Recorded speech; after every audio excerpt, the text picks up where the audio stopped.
welcome back to the channel. Today we'll be working with a 1950 John Deere B. We're going to be hooking it up to a sickle mower, and I'll have Rick tell you a little bit about the sickle mower. We're going to meet Rick here around the corner and we're going to hook it up here in the barn.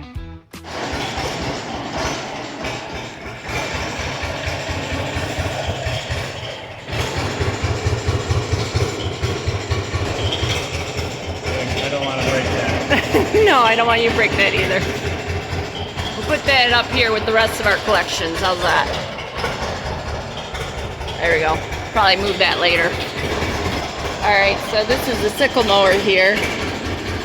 See all the little blades on there. Rick's got to hook it up to those little bars there. Got some pretty snug quarters, so we got it backed into this corner here. So Rick's just going to kind of manually roll it back. Jack that up a little bit. Okay. Is that good? Alright, just enough so he can hook it on there to those bars.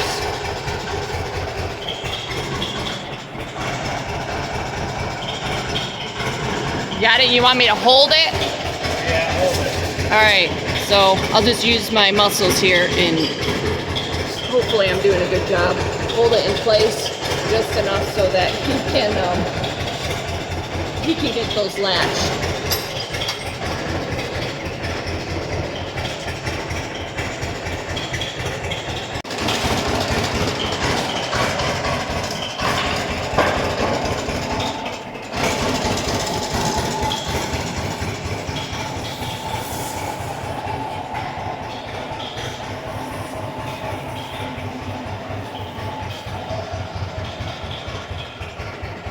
I'm going to go ahead and I got the clamps tightened down for the 2-point, and we got the PTO shaft under there, which there's no quick connect push pin. It's clamps. You got to slide it on and tighten the bolts, and then this shield, you know, we'll see that in a minute.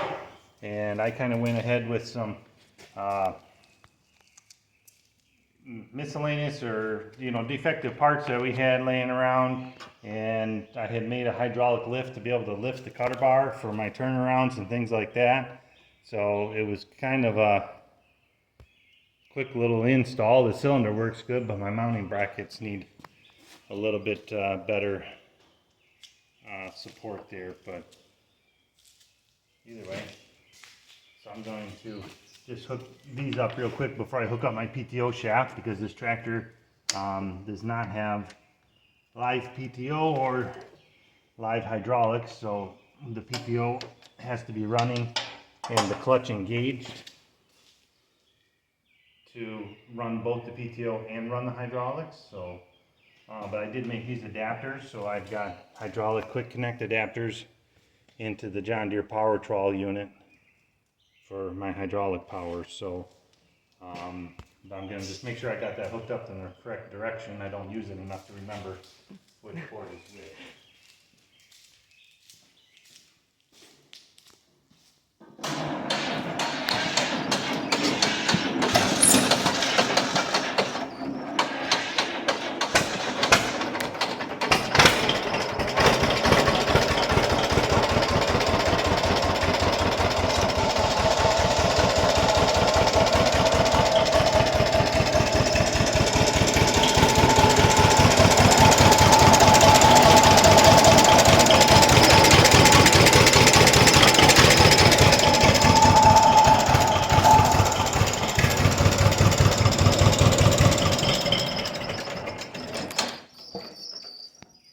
Can you give a little bit of history on the sickle mower in the 1950 John Deere B? I know we haven't actually done a video on it before, but it's always been sitting here.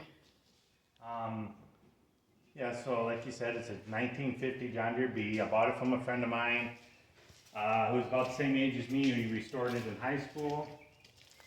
And he had bought it from a farm from the area here, from Marlette. So we think it's lived most of its life here. I don't know the original owner, so, but there's not any significant family history tied to my family with the tractor. But everybody always, gets excited, when there's family history tied to an old antique tractor. But and then separately, I purchased this, and I drove about 2 hours away to pick this up. This is a John Deere number 5 sickle mower, or number 5 caster wheel sickle mower, and it's a 2-point mount. So the tractor came with those posts mounted on the drawbar support, which I did not know what they were for originally. But either way, so that's how it mounts. It'll only fit, I mean, they had different mounts to fit different tractors of the era, but so it's the same vintage as the tractor, and if I sell the tractor, the mower will have to go with it. If I sell the mower, the tractor will have to go with it. But I don't know. I just like the mower because of the nostalgia, the old sickle mower.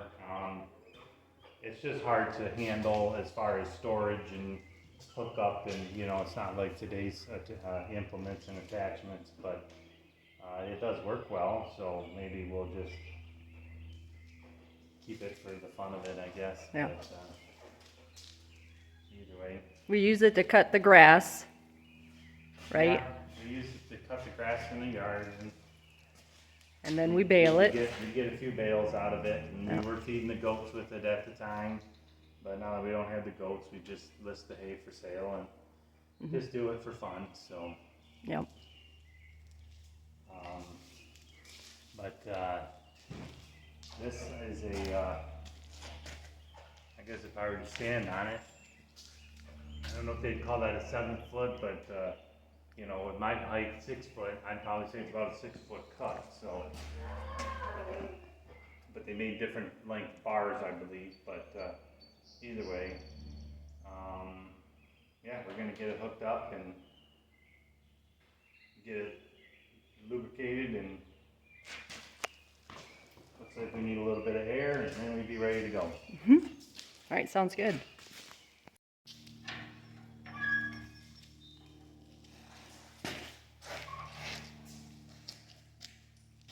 Okay. You recording? Yes.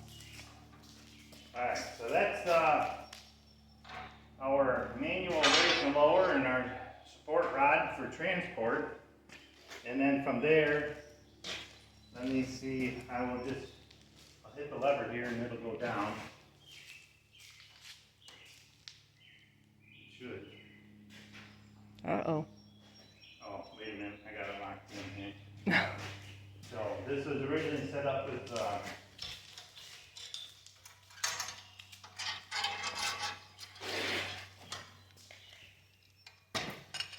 a manual raise and lower lever, so which is kind of hard to reach on the tractor, but so I put a bungee cord on this, and it kind of keeps it from latching itself, and then I can use the cylinder to lift that up and down to make my cuts and my turns and everything. So we should be able to sneak around with it down to do what we need to do, and I'll just set this off to the side.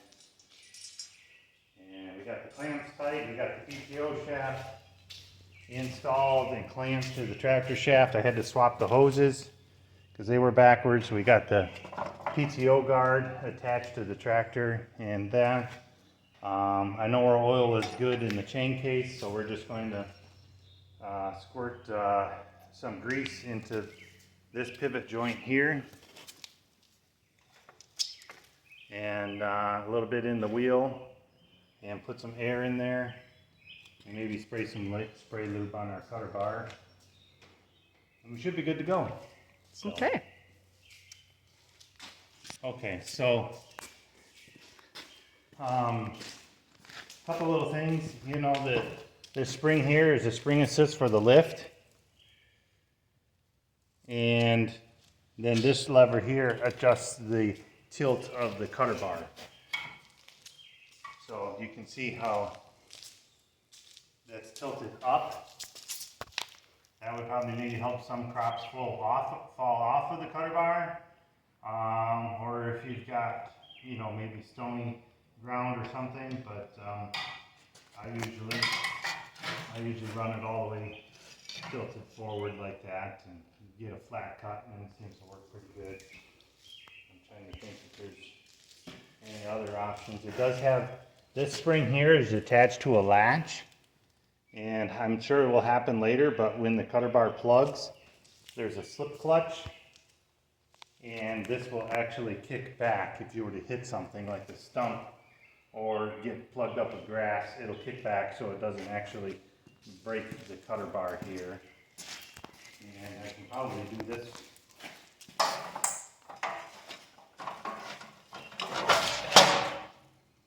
So that's the PTO shaft and the slip clutch mechanism inside here. So we got plenty of grease on that. We're not going to worry too much about that. But this PTO guard was not with the mower when I went to go purchase it. And I was not familiar with this type of guard system. And the seller told me, he said, I think I have the PTO cover for that. It's in another building. And I was super excited to hear that. And I was not expecting him to find it, because things like that will get thrown off and then either damaged or thrown away or whatever. But he did come walking back with it, and was in pretty good shape. You can still see a little bit of the decals left on there, and I was real happy about that. So this old John Deere Moline casting, I talked to an old time repairman, I guess. I used to work on 2-cylinder John Deeres and all this type of stuff, and he said that these mowers were known that guys would over tighten these caps, so after they would do adjustments in there and snap these ears off for over tightening and then break the casting. So he said, if I've got a mower with this piece intact, he said that's something to say in itself. So that's kind of neat. But yeah, I'm gonna head up to the garage and we'll get some air and some grease, and we'll be on our way.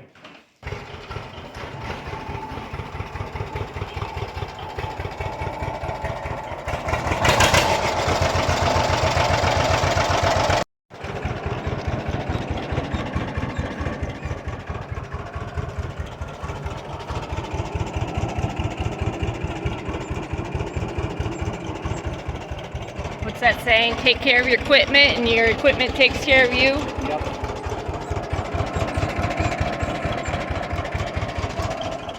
Just because something's an antique doesn't mean it doesn't work anymore, right? Right.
Waste not, want not is what I like to say. We actually get the stuff right in the front yard along the ditch.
So Rick gets to work in some pretty tight quarters sometimes. We just kind of cut little patches here and there around the property. He has to sometimes get really close to our pumpkin patch here, which needs to be weeded and sprayed pretty bad. But yeah, he does pretty good. He's got to go in reverse. And then of course he's got to watch out for my maple trees. So he does a good job though. He knows better than to cut down my maple trees. So the unfortunate thing is we do not have one of those, you know, windrow rakes. We should probably get one. So we actually have to go out and rake this by hand and put them into the rows in order to bale it with the baler. I like to do that. Get a video of the baler. Okay. So you might be kind of surprised how strong that sickle mower actually is. It does cut down the grass, and sometimes it gets bunched up. If it gets too thick, it can get, you know, bunched up in one section and you can't keep going. But when it's going strong, it'll actually get some pretty good sized shrubs. You can see Rick's getting ready to take out some right there. Like these ones here, he's already cut. And I'd say that one here is probably about a ½ inch in diameter.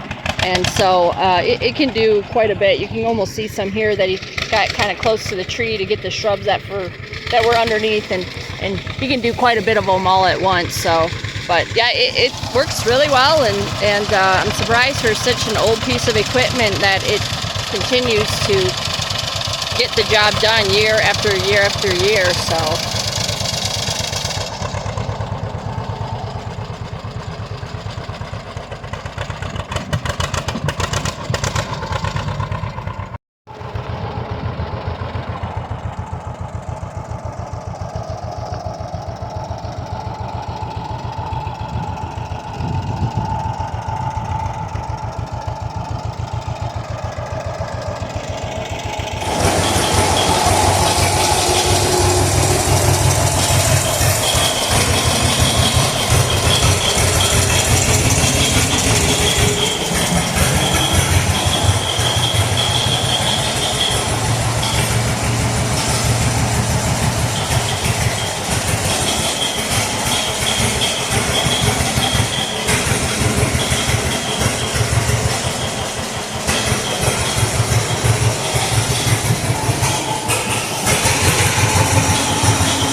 All right, so you've got it all folded up, put back together, back in its little corner of the barn. So go ahead and talk me through. Like I said, the PTO shaft clamps on. There's no disconnect. So I had to undo 2 of these ½ inch bolts.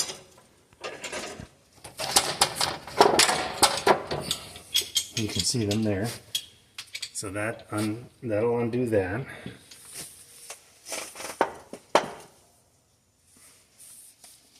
Okay. Kyle's working on the jack over there. Thank you, Kyle. Put that block of wood underneath the sickle bar. Yep. Ready? It's going to come down. I can't do that with this.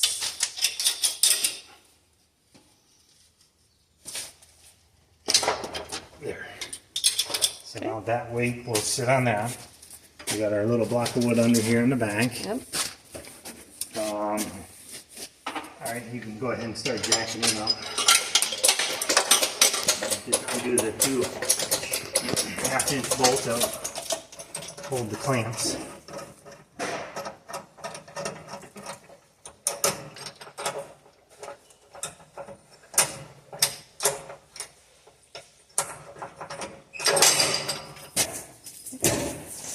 You guys just roll it out of the way. A lot easier than the jerky clutch. Okay. Okay. Now we can take and set this on the block and just put these back up.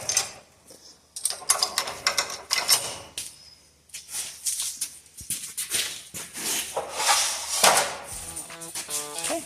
Thanks for watching, everybody. Hope you enjoyed this little clip of us playing around with our old antique equipment. So stay tuned when we get our baler out, our old antique baler, and try to make some hay bales, I guess. So either way, but it's going to be a hot week here, so we're looking forward to that, to get this hay dried down. It already smells like a hay farm out here now. I really enjoy that smell. So It smells good. if you know, you know. So all right. All right. Thanks for watching, you guys. Thanks for watching. See you on the next one.